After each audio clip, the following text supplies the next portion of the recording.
നീ എന്താ ഈ അസമയത്ത് ഇവിടെ? ആ രഹസ്യ യോഗത്തിന് പോവാണല്ലേ? നിന്നെ ഇപ്പൊ വിട്ട നീ രക്ഷപ്പെടും, അവരും രക്ഷപ്പെടും.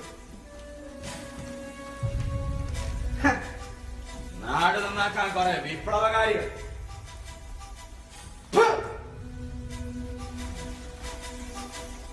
എന്താണ് നടക്കാൻ?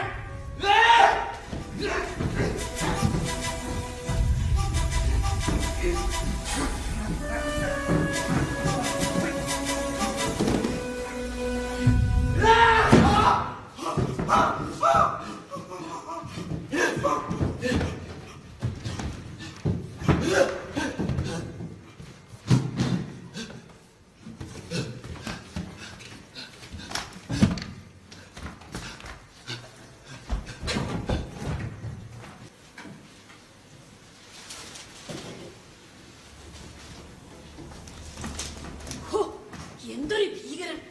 ആ ഒറ്റുകാരന്റെ മരണക്കിടത്തം ഓർക്കുമ്പോ തന്നെ പേടിയാവും. ഒരു കണക്കിന് അർഹതപ്പെട്ട മരണം. കൊല്ലപ്പെട്ടവരോട് ആർക്കും സഹതാപം തോന്നുന്നു. ഒരാൾക്കും അയാളെ കുറിച്ച് നല്ലത് പറയാനില്ല. നാട്ടുകാരുടെ മുന്നിൽ വന്യമൃഗമായി തീർന്ന ഒരാളെ കൊല്ലാൻ എനിക്ക് മടിയില്ല. പക്ഷെ ഇയാളെ പോലൊരു സാധുവിനെ കൊല്ലും. സാധു അയാളെങ്ങനെ സാധുവാകും? മോനെ, അമ്മേ, തൊഴിലാളികളെ ഉപദ്രവിക്കുന്ന അയാളെങ്ങനെ സാധുവാകും? അയാൾ വന്യമൃഗത്തോളം ഉപദ്രവകാരിയായിരുന്നു. ഞാനാണെങ്കിൽ എന്റെ സഖാക്കൾക്ക് വേണ്ടി, എന്റെ ലക്ഷ്യത്തിന് വേണ്ടി എന്തും ചെയ്യും. സ്വന്തം മകനെ കൂടി കൊല്ലും. അതൊരിക്കലും ദയാപരമായിരിക്കില്ല.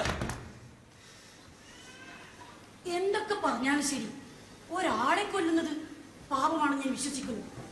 ഞാനാരെയും കുറ്റപ്പെടുത്തുന്നില്ല. ഒരിക്കൽ അയാൾ എന്നോട് പറഞ്ഞിരുന്നു നിന്നെ കഴിവേറ്റുമെന്ന്. എങ്കിലും എനിക്ക് അയാളുടെ ദേഷ്യമോ ചത്തപ്പോ സന്തോഷമോ ഒന്നും തോന്നുന്നില്ല. ആകെ ഉണ്ടായത് സഹതാപം മാത്രം. ഇപ്പോ അതും തോന്നുന്നില്ല. അധികാരികളെയും അവരുടെ ഒറ്റ കാര്യം വെറുക്കാൻ നമ്മൾ നിർബന്ധിതരാകുന്നു. മുഴുവൻ ആളുകളെയും സ്നേഹിക്കാൻ കഴിയുന്ന ഒരു കാലം വേഗം വരാൻ വേണ്ടിയാണ്. പുരോഗതിക്ക് വിലങ്ങ് തടിയായി നിൽക്കുന്ന സകലത്തിനെയും തുടച്ചു മാറ്റേണ്ടിയിരിക്കുന്നു. സത്യസന്ധരായ തൊഴിലാളികളെ ഒറ്റുകൊടുക്കുകയും അവരുടെ ജീവിതം വഴിമുട്ടിക്കുകയും ചെയ്യുന്നവരെ നശിപ്പിച്ചില്ലെങ്കിൽ ഞാനൊരു യൂദാസായി മാറും. അവർ നമ്മുടെ 10-100 ആളുകളെ കൊല്ലുമ്പോ അധികാരികളിൽ ഒരുത്തന്റെ തലക്കടി കൊടുക്കാൻ എനിക്ക് അവകാശമുണ്ട്. മുന്നോട്ട് പോകണമെന്നുണ്ടെങ്കിൽ ചിലപ്പോൾ നമുക്കെതിരായി നീങ്ങേണ്ടി വരും.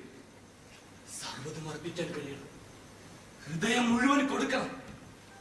ലക്ഷ്യത്തിന് വേണ്ടി ജീവൻ കൊടുക്കാൻ എളുപ്പമാണ്. പക്ഷേ സ്വന്തം ജീവനേക്കാൾ പ്രിയപ്പെട്ടതുകൂടി കൊടുക്കേണ്ടി വരും.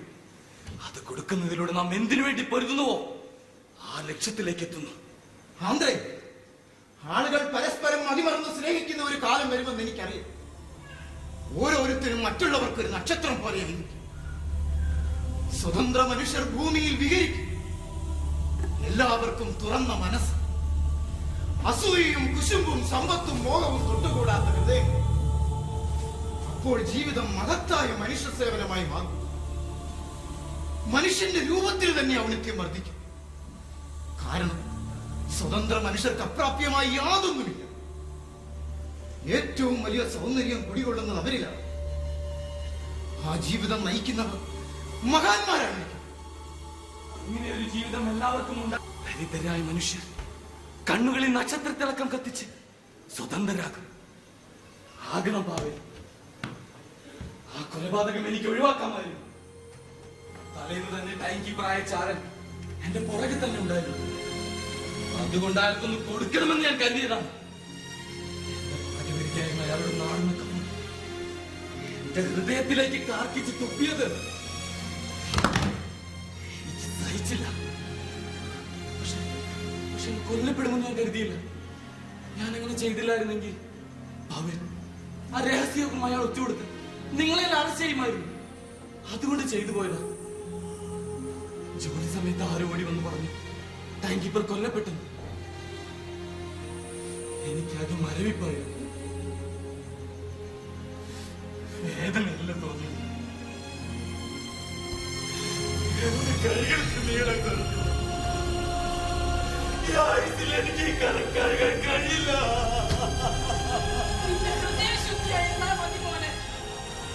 അധികാരികൾ ആളുകളെ തമ്മിൽ അടുപ്പിക്കുന്നു, ഭയവും വിഡ്ഢിത്തവും കൊണ്ട് അന്തരാക്കുന്നു. കൈകാലികൾ വരിഞ്ഞു മുറുക്കി ഞെക്കിപ്പിടിയുന്നു. ആളുകളെ തോക്കും വടിയും കല്ലുമായി മാറ്റിയിട്ട് അവർ വിളിച്ചു പറയുന്നു, ഇതാണ് ഭരണകൂടം. ടൈം കീപ്പറുടെ കൊലപാതകത്തിൽ നമ്മുടെ പേരുമുണ്ട്. മെയ്ദിന റാലിക്ക് മുമ്പ് അറസ്റ്റ് ഉണ്ടായേക്കാം. ജനങ്ങൾ പിരിഞ്ഞു പോകണം. അനാവശ്യമായി വീടിന് വെളിയിലിറങ്ങുകയോ കൂട്ടം കൂടി നിൽക്കുകയോ ചെയ്യാൻ പാടുള്ളതല്ല. സാറിനെതിരെയുള്ള കലാപത്തിൽ പങ്കെടുക്കുന്നവരെ രാജ്യദ്രോഹ കുറ്റം ചുമത്തി ജയിലിലടയ്ക്കുക. പട്ടാളം പോലീസും നമ്മളെ ഉപദ്രവിക്കോ? ഞാൻ പോകുന്നു. ആരും പിരിഞ്ഞു പോകരുത്. ഇവർ നമ്മളെ ഒന്നും ചെയ്യില്ല. എന്തെങ്കിലും ഒന്ന് ചെയ്യേ. ആൾക്കാർ ഭയപ്പെട്ടു തുടങ്ങി. പാവൽ, ഇവർക്ക് ധൈര്യം കൊടുക്കേണ്ടത് നമ്മളാണ്. പ്രിയപ്പെട്ട തൊഴിലാളികളെ, ആരും തിരിഞ്ഞു പോകരുത്. അധികാരികൾ എപ്പോഴും ഇങ്ങനെ തന്നെ സംസാരിക്കുന്നു. നമ്മളെ അടിമകളാക്കാൻ ഭൂമിയിൽ പലതരം മനുഷ്യരുണ്ട്.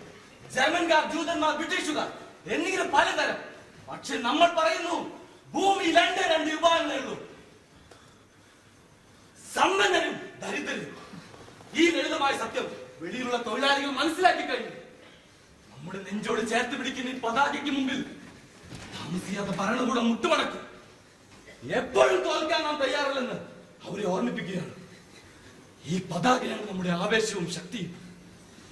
ഈ ചൈതന്യത്തോടൊപ്പം ചേർന്ന് നിൽക്കും. ഇത് നമ്മുടെ വിയർപ്പിന്റെ പഴതുണി കൊണ്ടുള്ള പതാകയാണ്. പേരിന്റെ ശക്തിയാണ്. വരൂ, എല്ലാ കൈകളും ഒന്നിച്ചു പിടിച്ചുകൊണ്ട് നമുക്ക് ഈ പതാക ഉയർത്താം. പോലീസും ഉടൻ എത്തിച്ചേർന്നാണ്. ജനങ്ങൾ പിരിഞ്ഞു പോകണം. അല്ലാത്ത പക്ഷം അയാൾ വെറുതെ വിടൂ. നമ്മൾ ആത്മസംഘം പറയാം. ശുദ്ധന്മാരായ പട്ടാളക്കാരനാണ് വിചാരം.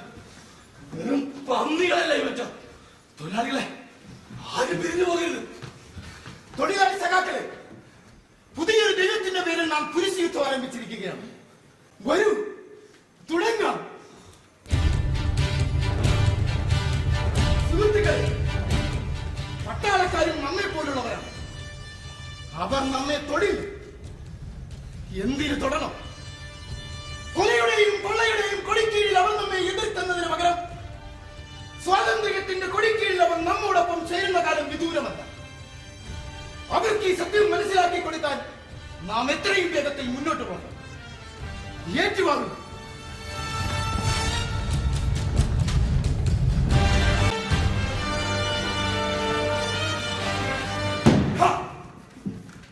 എല്ലാവരും പിരിഞ്ഞു പോകണം. ഭരണകൂടത്തിനെതിരെ കലാപമുയർത്തിയാൽ എല്ലാത്തിനെയും വെടിവെച്ചു കൊല്ലും. 10 സെക്കൻഡ് സമയം തരും. അതിനുള്ളിൽ പിരിഞ്ഞു പോയില്ലെങ്കിൽ ആരും പിരിഞ്ഞു പോകില്ല. നിങ്ങളാരും വെടിയേറ്റ് മരിക്കുകയില്ല. ഇപ്പോൾ നിങ്ങൾ പിരിഞ്ഞു പോയാൽ ജീവിതകാലം മുഴുവൻ നിങ്ങൾ മരിച്ചുകൊണ്ടേയിരിക്കും. ആന്ധ്രേ പതാക ഉയർത്തും.